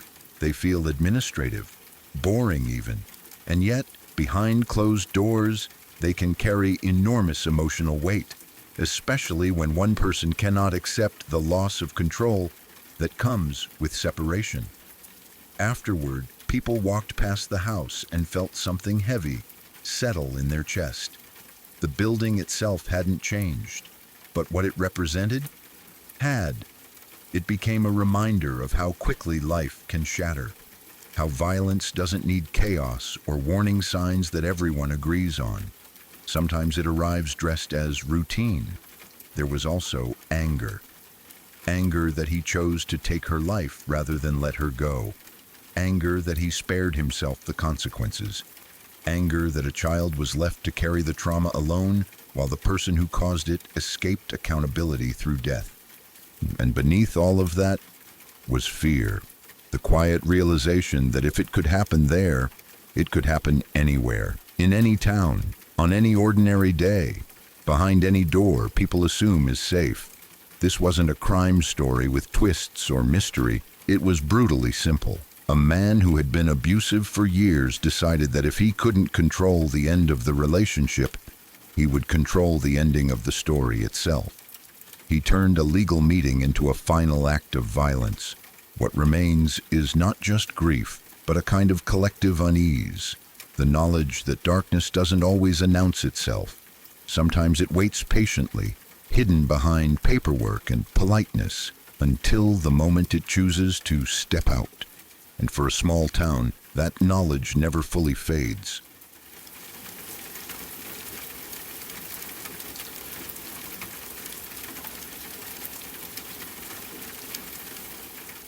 It happened in Paris in 1889, during a time when the city was presenting itself as modern, elegant, and full of promise. Paris was hosting the Exposition Universelle, the world's fair that would introduce the Eiffel Tower and draw visitors from across Europe and beyond. Hotels were packed with travelers, money was flowing, and reputation meant everything. To be associated with sickness, scandal, or death was something establishments feared deeply. A woman arrived in the city with her mother and checked into a Paris hotel. There was nothing unusual about them. They were travelers like so many others, likely tired from the journey, hopeful for a pleasant stay. The daughter was an adult, capable and attentive, and her mother was older but not described as severely ill when they arrived. They were assigned a room and settled in. Not long after, the daughter noticed that something was wrong. Her mother began to show signs of illness. At first, it may have seemed minor, the kind of discomfort that comes from travel or exhaustion, but it did not pass. Instead, her condition worsened rapidly.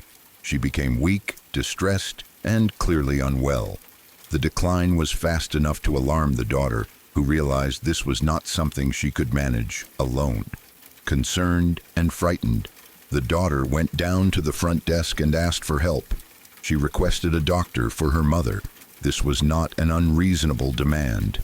Hotels routinely assisted guests with medical care, especially during a time when travelers often relied on local knowledge to find physicians.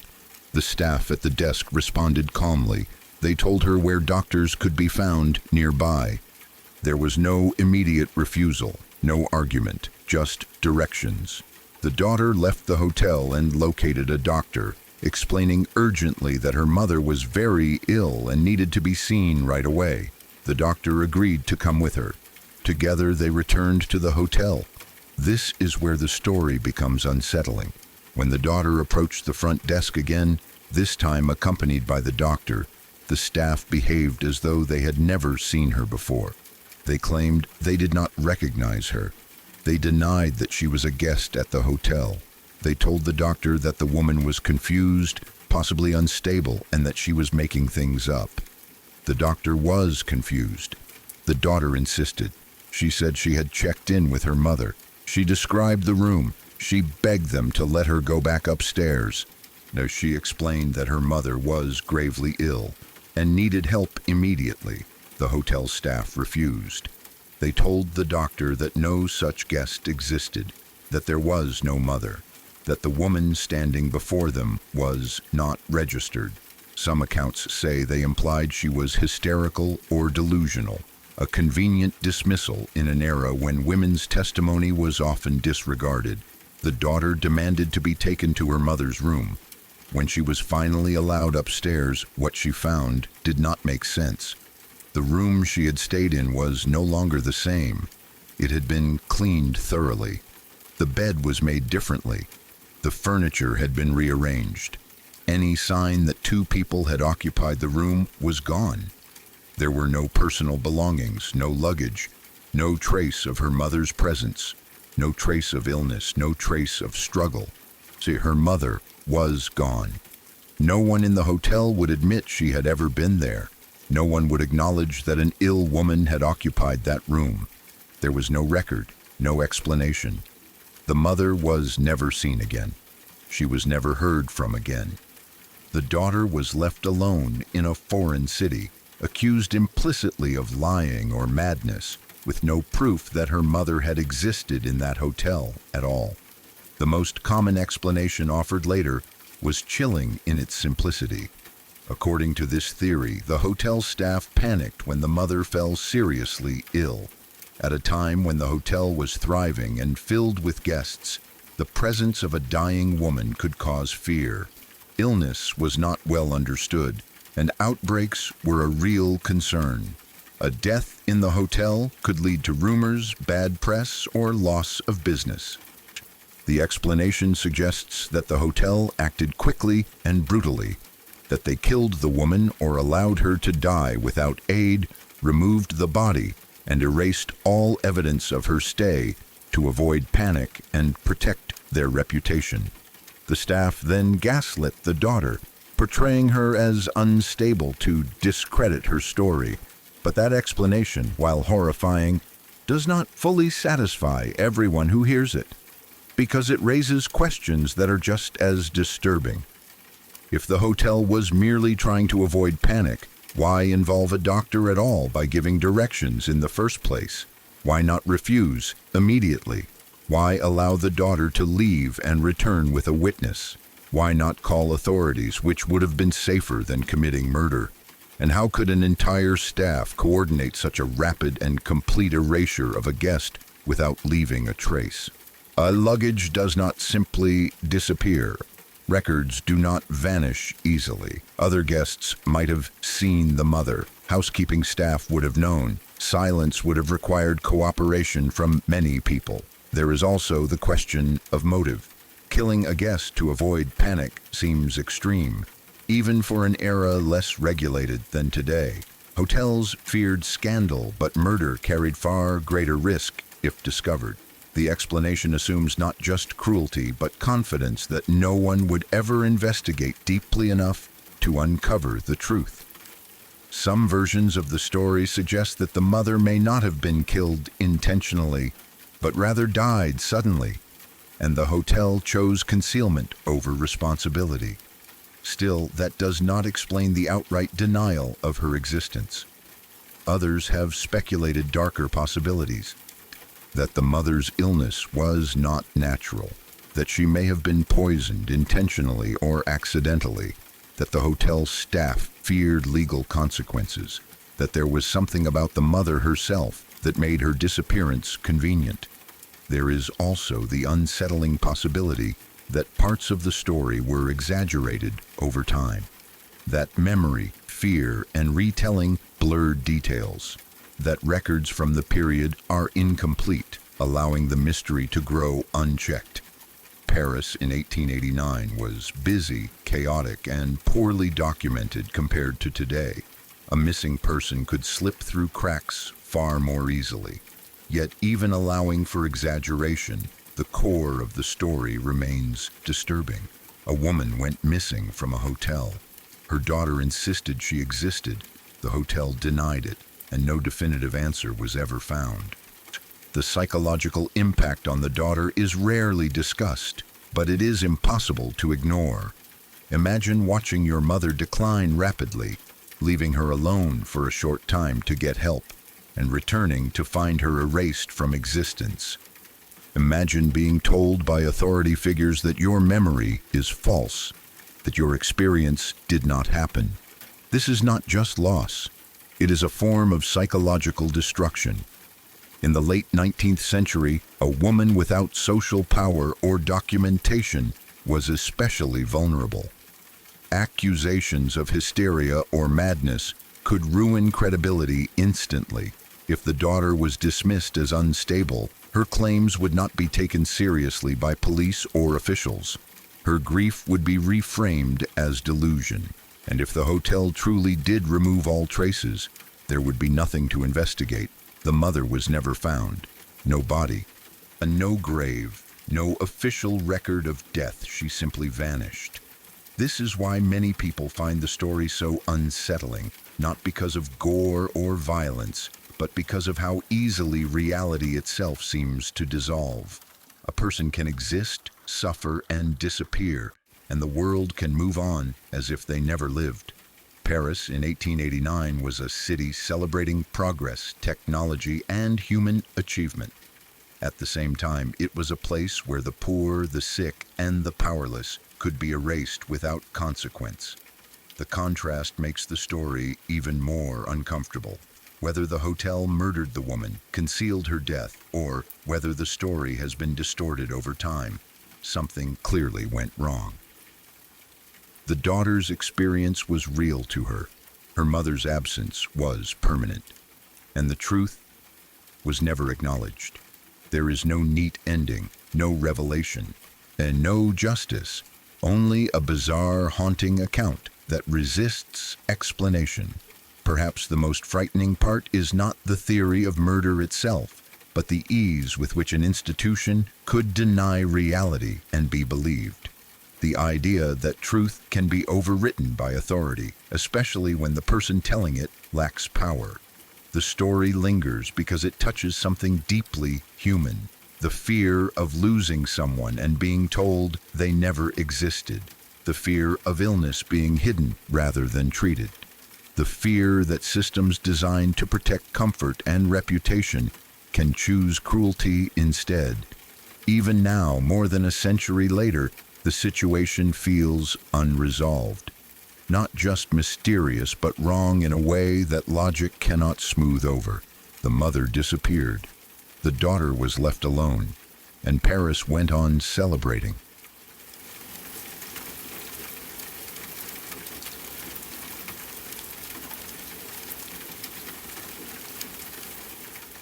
My mom told me this story years ago, but she remembers it with such clarity that it feels like it happened yesterday. It wasn't dramatic in the way people expect when they hear it. No crime, no attacker, no real danger in the end. And yet, for her, it was one of the most terrifying moments of her life, because fear doesn't wait for logic to catch up. It was her first night on a new job, working at a bar. She was young, eager to make a good impression, and nervous in that quiet way people get when they are in a new place trying not to show it. The bar itself was older, not run down, but worn in the way places that have seen decades of late nights tend to be. Dark wood, dim lighting, the smell of alcohol soaked into the walls.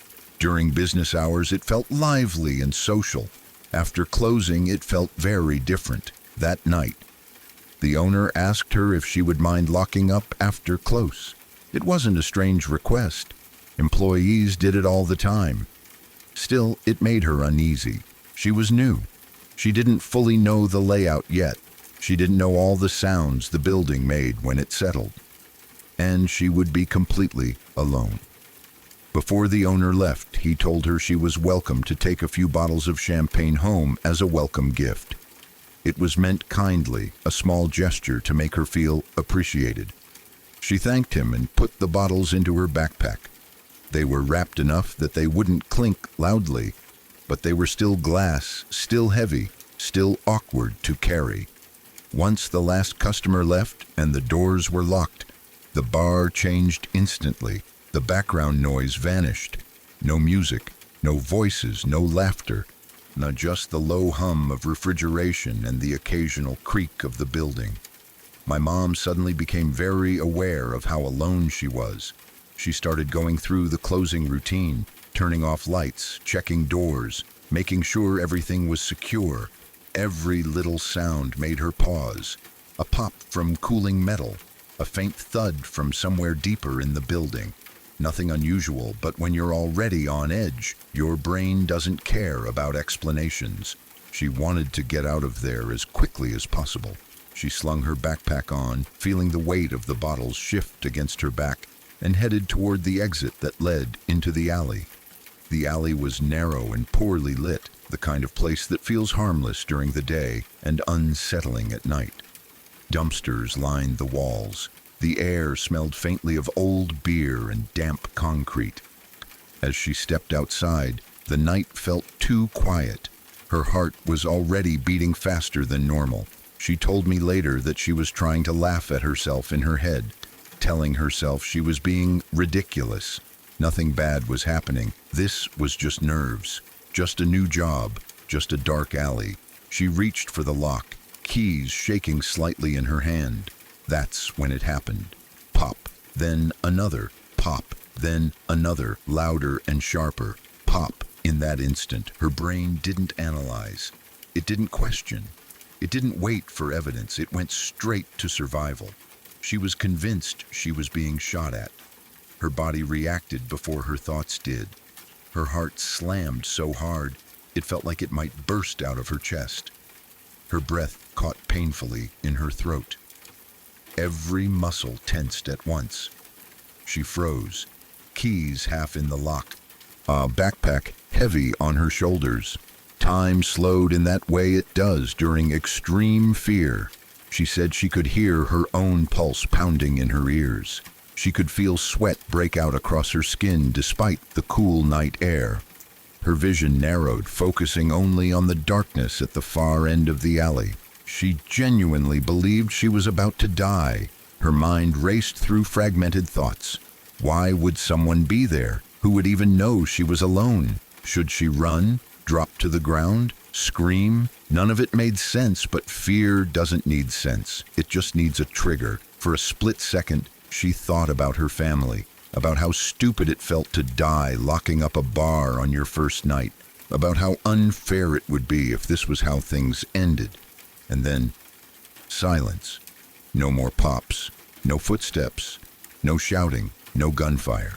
Just the quiet alley and the sound of her own breathing, ragged and uncontrolled.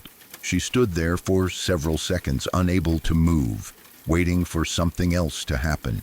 When nothing did, her panic began to crack, just slightly, enough for logic to start pushing its way back in. She didn't hear anyone running. She didn't see anyone. There was no echo the way gunshots usually have. No smell of smoke. Nothing lined up with what she had imagined. Her hands were shaking so badly she had to lean against the door to steady herself. As she did, she felt the backpack shift again. That's when it hit her. The champagne. The bottles inside her backpack had been jostled while she rushed through the bar. The movement, the pressure, the warmth from her body after being inside, and then the sudden cool night air had been enough to pop the corks. The pops hadn't come from outside. They had come from her own back.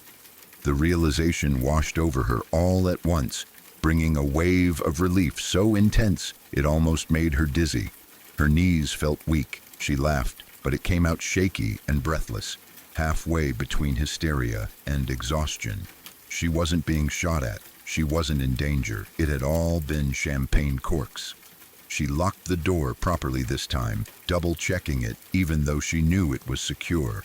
Then she practically ran to her car, heart still racing, adrenaline still flooding her system. Even though she knew the truth now, her body hadn't fully caught up.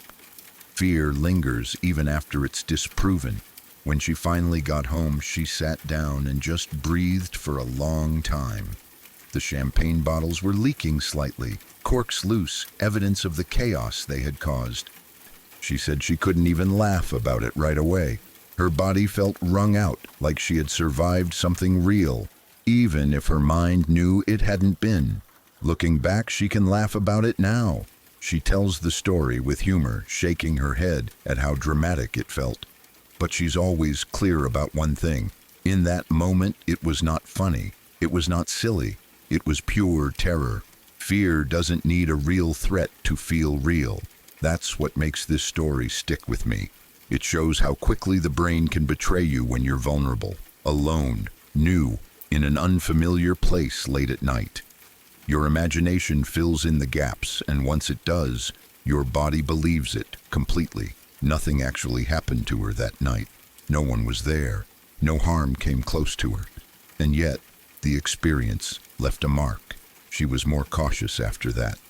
More aware of how easily fear can spiral. More understanding of how people can react strongly to things that seem small in hindsight. She told me that after that night, she always tried to slow herself down when she felt panic rising. To take a second and breathe, if possible. To remember that sometimes the sound that feels like a gunshot is just a cork popping under pressure.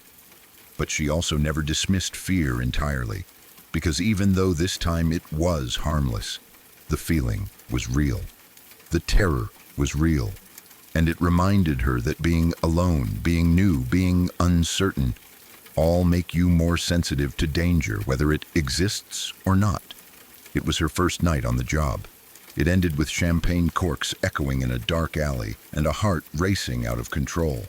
And even now, decades later, she says she can still remember exactly how those pops sounded, sharp and sudden, slicing through the quiet like a threat. Sometimes the scariest moments come from nothing at all.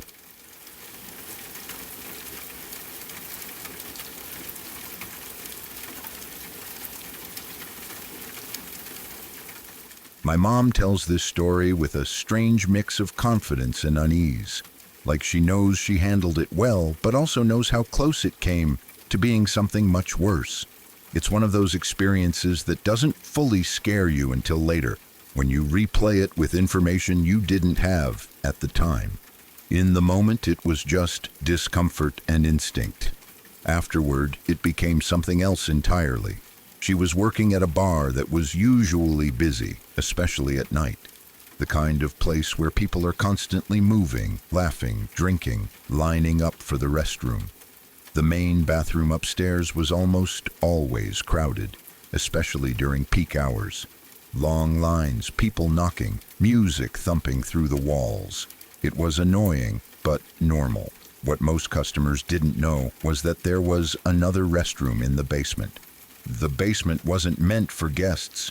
It was mostly used for storage. Old boxes, extra supplies, things that didn't need to be accessed often. Because of that, it was usually dark down there. The lights were either off completely or dim, and no one really spent time there unless they had to. Employees knew about the bathroom, though. It was quiet, private, no waiting, and on a busy night, the temptation to use it instead of dealing with a packed restroom upstairs was strong. That night, my mom decided to go downstairs. She wasn't scared at first. She was tired, busy, and just wanted a moment to herself. She had always been brave, the kind of person who didn't automatically assume danger in every dark corner. She told herself it was fine. She'd been down there before. Nothing had ever happened. She headed toward the basement door and went down the stairs. Each step took her farther away from the noise of the bar. The music faded. The voices blurred into a dull hum. By the time she reached the bottom, it was quiet in a way that felt thick, like the air itself was heavier.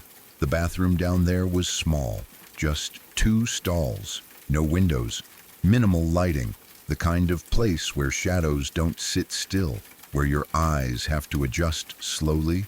She didn't turn on all the lights. She just went in. She walked confidently into one of the stalls and sat down in the dark. And almost immediately something inside her shifted.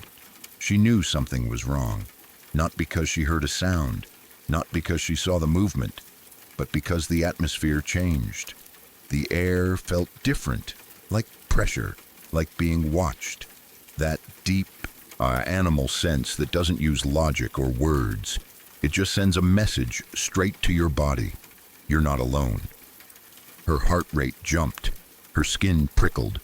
She froze for half a second, barely breathing, listening as hard as she could. That's when she realized it. Someone was in the other stall. She hadn't heard footsteps. She hadn't heard a door open or close. That alone was unsettling.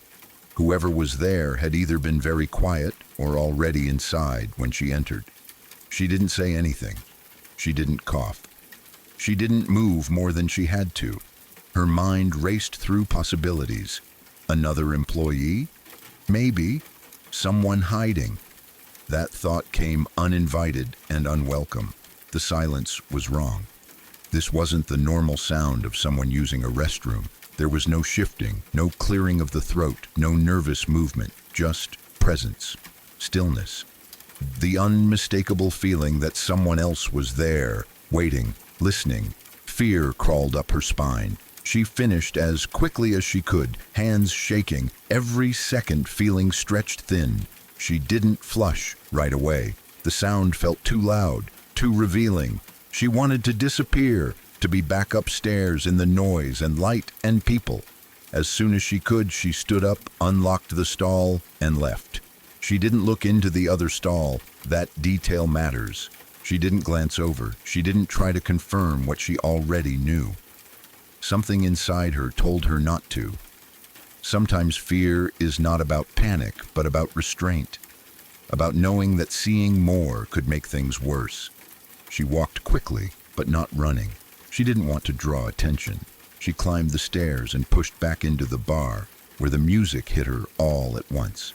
Loud and overwhelming. People laughed, glasses clinked, someone shouted an order. She went right back to work.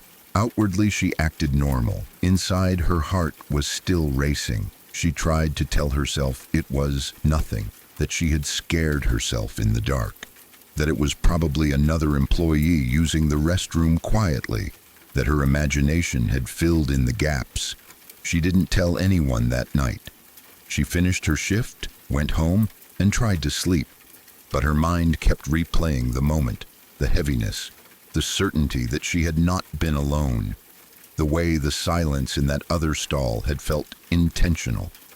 The next morning, everything changed.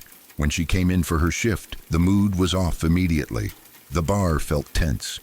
The manager looked tired and shaken. There was quiet conversation among staff, people whispering, asking questions. That's when the manager told them what had happened. The bar had been robbed overnight. Not just rummaged through, robbed properly, money missing, items gone. Someone had been inside after closing. What made it worse was this part. There were no signs of forced entry, no broken locks, no smashed windows, no kicked-in doors. Whoever did it had been inside already, or had access in some way. My mom felt her stomach drop. As the manager continued explaining, the timeline became clear. The robbery had happened during the window when the bar was closing, when staff were still around but attention was divided. Somewhere in that time, someone had been hiding in the basement, hiding in the bathroom. The realization hit her like cold water. The person in the stall next to her wasn't another employee. It was the robber. He had been there with her in the dark, close enough to reach out, close enough to hurt her, close enough to change her life forever. He had stayed silent, let her finish, let her leave. And she had walked away without ever knowing how close she came to real danger. That knowledge settled in slowly, then all at once. Her hands shook, her chest tightened. She replayed every detail, every second, every choice. What if she had taken longer? What if she had said something? What if she had looked? What if he had decided she was a problem? There is something uniquely terrifying about learning that danger was present only after it's gone. It robs you of the adrenaline and replaces it with dread. You don't get the release of survival in the moment. You get it later when your imagination fills in every possible ending that didn't happen. The robber had been hiding, waiting for the bar to close completely, waiting for everyone to leave. He didn't expect someone to come down there. When she did, he didn't panic. He didn't flee. He stayed quiet and let her go.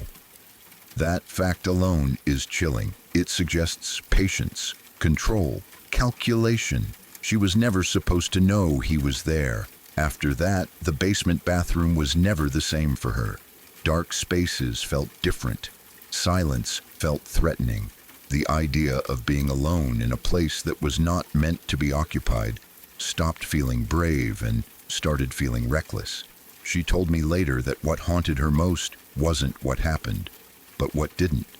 The fact that the worst outcome was avoided by chance, not by design, by timing, by instinct, by a choice made by someone else. She had trusted her gut without fully understanding why. She didn't linger, she didn't confront, she didn't investigate, she left. That decision mattered. Looking back, she realized how easily fear can be dismissed when nothing bad happens immediately. How often people tell themselves they're being silly, dramatic, paranoid.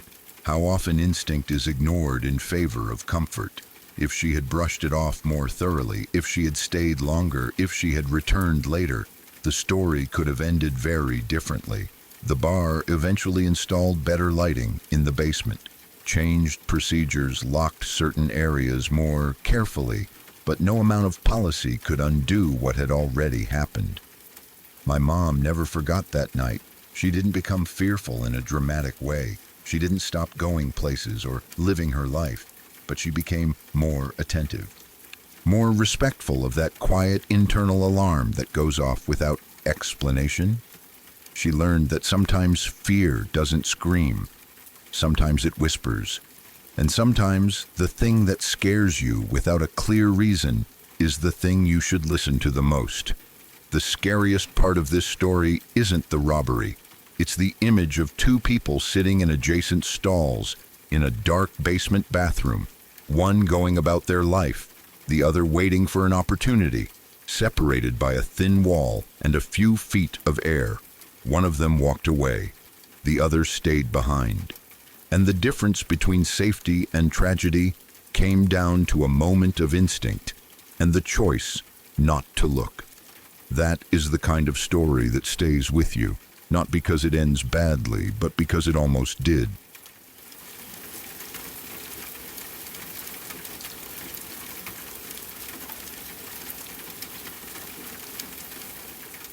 If you're still here, it means these stories didn't just pass through you, they stayed. Every story you heard tonight was real. Real people, real moments, and in every one of them, something went wrong, or almost did. If you want to keep exploring the stories that don't let go so easily, subscribe to Shadow Archives, because there are more stories waiting, and not all of them end before it's too late.